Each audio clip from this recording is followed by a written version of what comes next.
The EU-ASEAN relations, they have started quite a while ago. So it was already in the 70s that EU and ASEAN began their cooperation. This time was exchange of information, but also EU contributed to capacity building of ASEAN, also cooperation with the secretariat, so technical cooperation. In the last years, the collaboration became much deeper. So first of all, it needs to be mentioned the economic dimension. So here, the EU is one of the main trade partners, but especially the main investment partner of the Southeast Asian countries, and vice versa.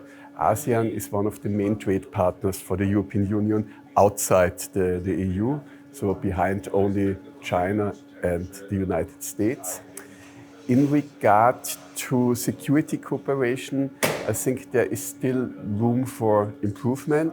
The EU, or to be more precise, the member countries, support Southeast Asian countries, of course, with arms deals, but also with training, with capabilities measures. So here I think there is an increased cooperation, and moreover, the Southeast Asian nations, especially when it comes to the South China Sea, are very much looking forward to clear words of the European Union in regard to upholding the rules-based order, maritime security and freedom of navigation.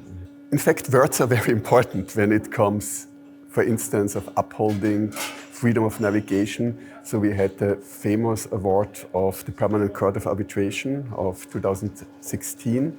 So here, especially Vietnam, the Philippines, Malaysia, but also ASEAN are expecting from the European Union, but also other partners, that they clearly state that the award is really legally binding to all participants.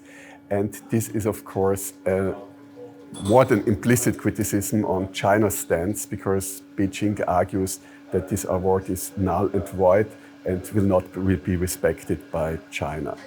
Well, right now you do see that words matter in the South China Sea, but also actions are important, and this means more support for the Philippines, because we do now see increased assertiveness of China, in particular towards the Philippines right now. So there's a standstill in the second Thomas Call.